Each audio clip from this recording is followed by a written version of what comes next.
take me home, United, to the place I belong, to Old Trafford, to see United.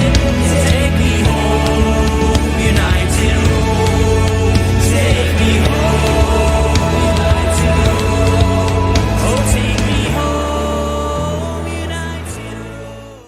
ሰላም እንደምናላችሁልን ተወዳጆቹ ስላገኘናችሁ በጣም ደስ ብሎናል። በማንቸስተር ዩናይትድ እና በቶተንሃም ሆትስፐር በባስኩ የሳን ማሚስ የአውሮፓ ሊግ ፍጻሜ ጨዋታ ዙሪያ ቅድመ ጨዋታ ትንታኔ ልንሰራ ከናንተ ጋር ተገናኝተናል። የማንቸስተር ዩናይትድ የውድድር ዓመት ዲሳሲቭ ከሚያደርጉት ጨዋታዎች ውስጥ እንደ አንዱ ነው። በጣም ወሳኝ ነው። በፕሪሚየር ሊጉ ሁለቱ ቡድኖች ደካማ የውድድር ዓመት እያሳለፉ ነው። ግን ደግሞ በዚህ የውድድር መስክ ወይም ደግሞ በአውሮፓ ሊግ አስደናቂ ጆርኒ ያላቸው ይህን ጆርኒያቸው ፍጻሜ ላይ ማን የበላይነት ይወስዳል የሚለውን እንዳስሳለን። ታክቲካዊ ጉዳዮችን አነሳለሁ፣ ቁጥራዊ መረጃዎችን አጋራቸዋለሁ። እንዲሁም ደግሞ ዳታ አናላይዝ ስለሚሰሩ ተቋሞች ጨዋታውን የማሸነፍ ግምት ለማን ሰጡ፣ በምን ያህል ፐርሰንት የሚለውንም አስቀኛቸዋለሁ። ግምቱ ያስተላለፍም ይቻላል። የአንዳንድ ተጫዋቾችንም ከጨዋታው በፊት ያለ አስተያየትም አስቀኛቸዋለሁ። ብቻ አብራችሁን ቆዩ። ብዙ ጉዳዮችን እናነሳለን። በቆይታችን ወቅት የእናንተን ሀሳብ አስተያየት እንፈልጋለን። በአውሮፓ ሊግ ፋይናል ላይ ያላችሁን አስተያየት ጻፉልኝ። ጨዋታው ማን ያሸንፋል፣ ማን ወሳኝ ተጫዋች ይሆናል ብላችሁ ትገምታላችሁ? ስጋታችሁ ውስጥ እስከምን ድረስ ነው? እሱን አጋሩኝ። ሰብስክራይብ ያላርጋችሁ ወዳጆቻችን ደግሞ ሰብስክራይብ አድርጉ። እንዴት የማንቸስተር ዩናይትድ ደጋፊ ሆናችሁ እስካሁን ይህን ቻናል ተቀላቀላችሁ ሰብስክራይብ አድርጉልን። ሼር አድርጋችሁ ብዙ ቦታ ላይ እንድንደርስ አድርጉን። አብራችሁን ስለምትቆዩ ከልብ አመሰግናለሁ።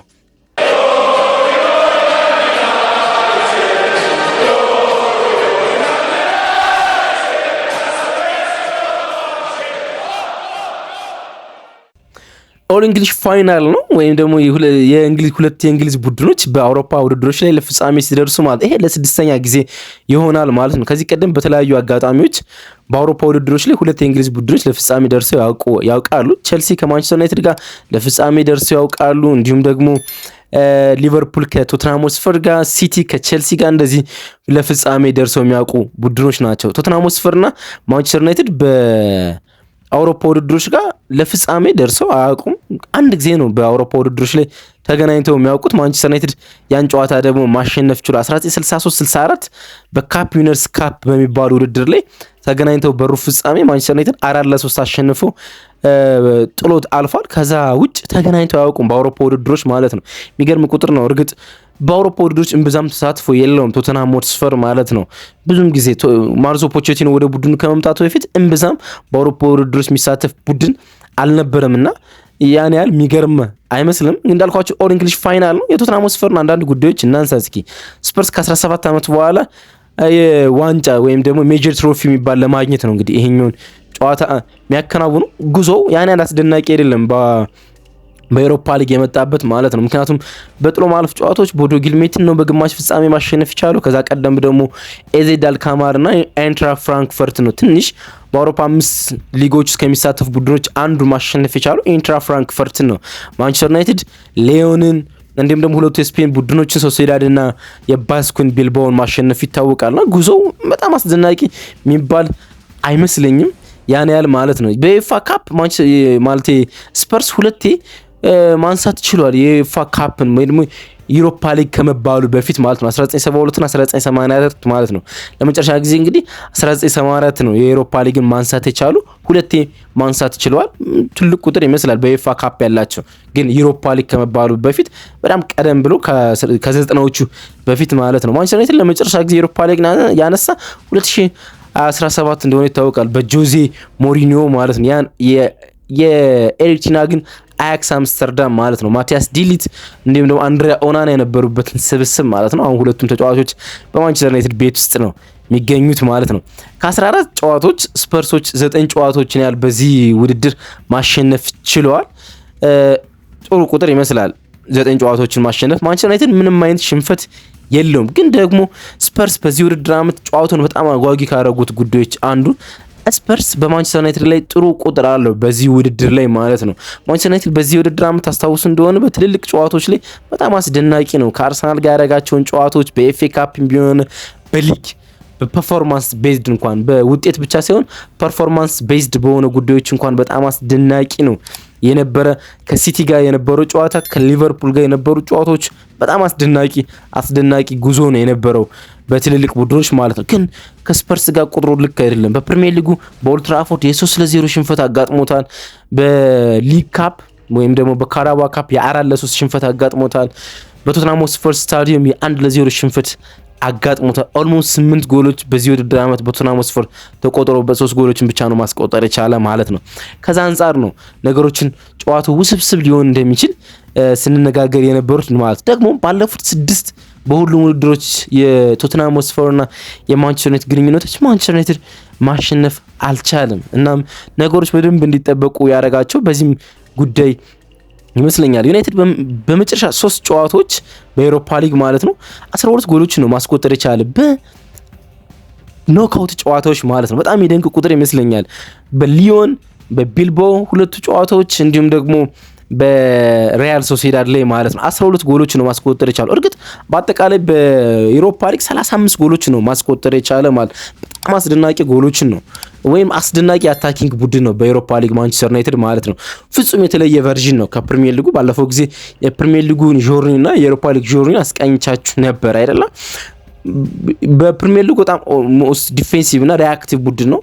በኤሮፓ ሊግ ግን በጣም ዘሞስ አጥቂ ቡድን ነው። በደንብ የሚያጠቃ ጎል ጊዜ የሚጠብቅ ጎል የሚያስቆጥር ቡድን ነው። በኤሮፓ ሊግ ታሪክ ላይ ከማንቸስተር ዩናይትድ ከፍ ያለ የጎል ቁጥር ያላቸው ቡድኖች 3 ብቻ ናቸው። ግን ማንቸስተር ዩናይትድ እንግዲህ ነገ 1 ወይም 2 ጎል የሚያስቆጥር ከሆነ ከነዚህ ሪከርዶች በላይ መቀመጥ ይችላል። ለምሳሌ ቦሩሲያ ሞንቸንግላድባክ 1972-73 ዩሮፒያን ካፕ በሚባልበት ጊዜ 36 ጎል በአንድ ውድድር ጊዜ አስቆጥሯል።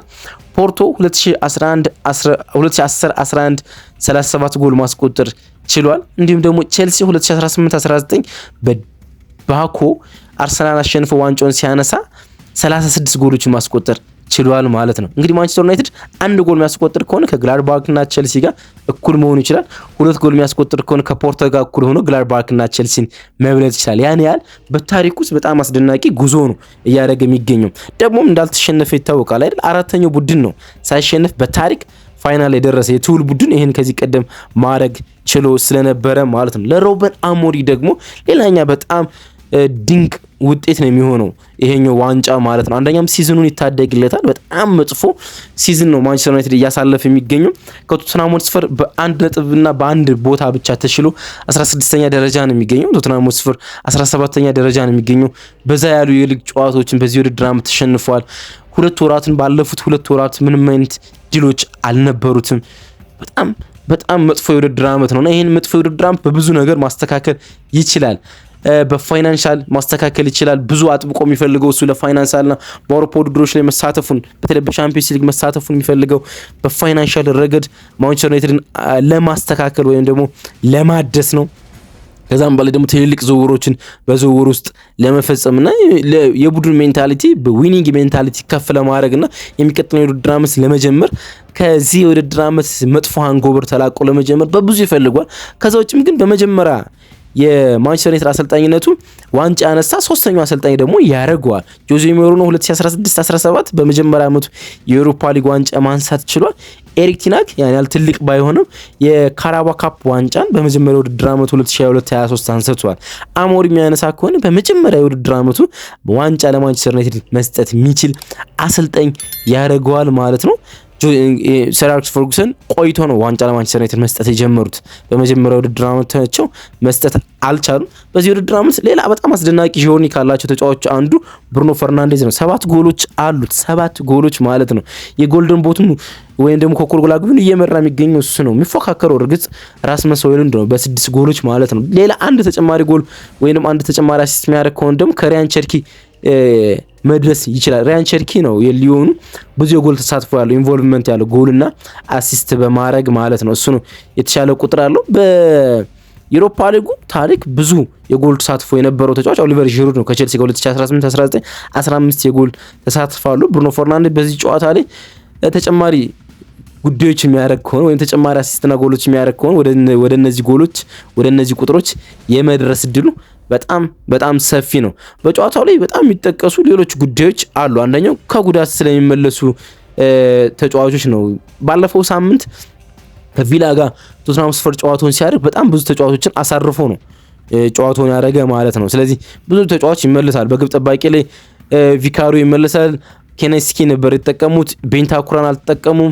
ዶሚኒክ ሶላናኪ አልተጠቀሙም። ብራያን ጆንሰን እና ፔድሮ ፖሮን አልተጠቀሙም። ስለዚህ እነሱ ይመለሳሉ። ግን ደግሞ ጉዳት ላይ የሚገኙና በፍጹም የማይጫወቱላቸው ተጫዋቾች አሉ። በተለይ የአማካይ ስፍራቸው ለማንቸስተር ዩናይትድ በጣም መልካም ይመስላል። ዲያን ኩሉሴቪስኪ፣ ጄምስ ማዲሰን፣ ሉካስ በርጌብል አይኖሩም። ረጅም ጉዳት ላይ የሚገኙ ቲሞ ቨርነር አይኖርም። የሲዝን አውት የሆነው የመሀል ተከላካያቸው ራዱ ድራጉስን ግዙፉ ተከላካያቸው አይኖርም ማለት ነው። ይሄ ለማንቸስተር ዩናይትድ በጣም መልካም ዜና ይመስለኛል። ማንቸስተር ዩናይትድ በሱፍ ወደ ስታዲየም ይገባሉ። ወደ ስታዲየም ብቻ ሳይሆን ትራቨል ሲያደርጉ ወደ ባስክ በአውሮፕላን ሁልጊዜ ከሚያመርትላቸው የሱፍ አምራች ካምፓኒ ጋር በሱፍ ወደ ባስክ ያቀናሉ ማለት ነው። ምሽት ላይ አቅንቷል ወደ ባስክ ማለት ነው። ፎቶዎች ዛሬ ይወጣሉ፣ በሶሻል ሚዲያችን መናጋራችሁ ይሆናል ማለት ነው። እናም አንዳንድ ተጫዋቾችን ስሜቶቻቸውን ለማጋራት ወይም ለመጠየቅ ሞክሯል የማንቸስተር ዩናይትድ ዌብሳይት እና እሱን ፖስት አድርጎት ነበር። እሱን ላስቃኛቸው። ለምሳሌ አማድ ዲያሎ ጋርናቾን እንዲሁም ደግሞ ዶርጉን ሌንድሎፍን ለመጠየቅ ሞክሯል የማንቸስተር ዩናይትድ ዌብሳይት ማለት ነው ስሜቶቻቸውን። ለምሳሌ አማድ እንደ ዩናይትድ ያለ ክለብ በአመቱ በሻምፒዮንስ ሊግ መጫወት አለበት አለ። በየአመቱ በአውሮፓ ውድድሮች በየአመቱ መጫወት የሚገባው ትልቅ ክለብና ግዙፍ ነው። ይህን ዋንጫ ካነሳን ደግሞ ወደዚህ መድረክ እንመለሳለን። ስለዚህ ይህን ዋንጫ ለማንቸስተር ዩናይትድ ደጋፊዎች መስጠት አለብን ሲል ተሰምቷል። ጋርናቾ በጣም ጓጉቻለሁ አለ። ጨዋታውን መጫወት ብቻ ነው የምፈልገው፣ ባገባም ባላገባም ግድ የለኝም። ጨዋታውን አሸነፌ ከደጋፊዎች ጋር ሴሌብሬት ማድረግ ብቻና ከቤተሰቦች ጋር ይህን ደስታ ማክበር ነው የምፈልገው ሲል ተሰምቷል። ዶርጉ ማሸነፍ እንፈልጋለን። የመጀመሪያ ፍጻሜ ጨዋታዬ ነው በላይፍ ታሪኬ። ስለዚህ በመጀመሪያ ፍጻሜ ጨዋታዬ ላይ ምንም አይነት መጥፎ ነገር እንዲደርስብኝ አልፈልግም። የሚያጓጓ ስሜት ላይ ነው የምገኘው ሲል ነው የተሰማ። ሩበን አሞሪም እንዲሁ ከማንቸስተር ዩናይትድ ኢንሳይድ ሚዲያ ጋር ቆይታ አድርጎ ነበር። እሱን በሌላ ቪዲዮ አስቃኛቸዋለሁ። ነገ ማለዳ ወይም ደግሞ ምሽት ላይ ማስቃኛቸው ይሆናል። ግን ጥቂት ነገር ልንገራችሁ። በዘንድሮ ውድድር ዓመት በክለባችን በዝቅታ ውስጥ እያለፈ ይገኛል። ስለዚህ ይሄ ዝቅታ ጊዜ ማብቃት አለበት። ሮብ ማብቃት አለበት። ግዙፍ ዋንጫ ማንሳት አለብን። ለዛ መጫወት አለብን። ቶተናሞች እናቃቸዋለን፣ እነሱን በደንብ ያውቁናል። ስለዚህ ጥሩ ጨዋታ ይሆናል ለእግር ኳስ ተመልካቹ ዘንድ ሲል ነው ሩበን አሞሪም መጥቀስ የቻለው። የተለያዩ ዳታ አናላይሲሶች ጨዋታውን የማሸነፍ ግምት በርቀት ለማንቸስተር ዩናይትድ ነው መስጠት የቻሉት ማለት ስፖርት ሜሎ፣ ኦፕታ ጨዋታውን የማሸነፍ ግምት ለማንቸስተር ዩናይትድ ነው የሰጡት። 43.73% ለማንቸስተር ዩናይትድ ነው ሲሰጡ፣ ለስፐርስ ደግሞ 34.4% ነው መስጠት ይቻሉ። ጨዋታው ወደ ኤክስትራ ታይም በአቻ ውጤት ተጠናቆ ይሄዳል ያሉ ደግሞ 22.2% ናቸው። አንዳንድ ላይንአፕ ውስጥ ሊኖሩ የሚገኙ ነገሮች ልንገራችሁ። ለምሳሌ በቶተንሃም ስፐርስ ሊኖር ይችላል ተብሎ የሚጠበቀው ላይንአፕ ይህን ይመስላል። ቪካሪዮ በግብ ጠባቂነት ይኖራል።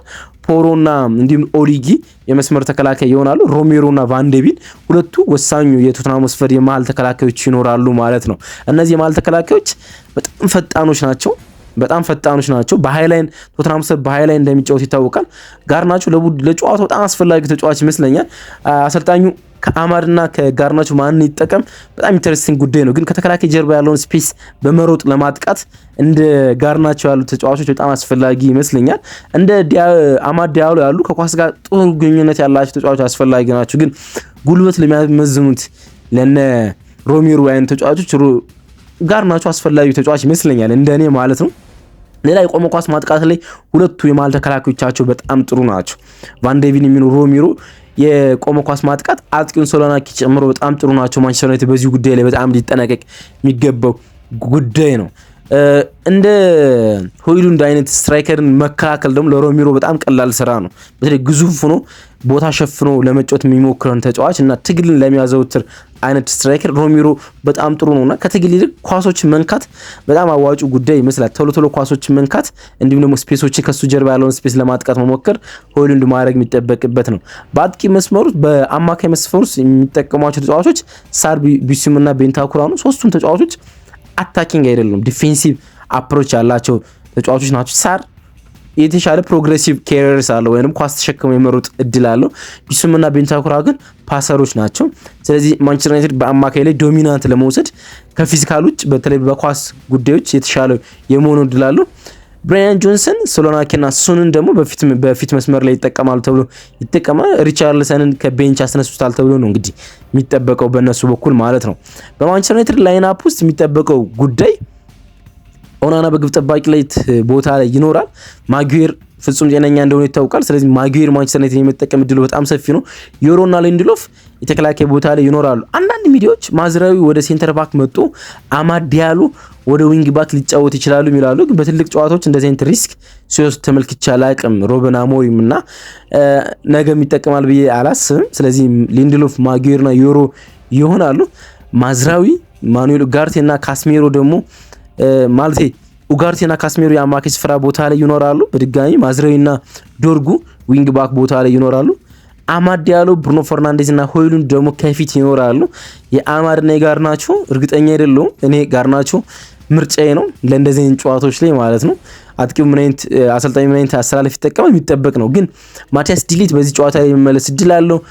ሊንድሎፍን ሊተካ ይችላል።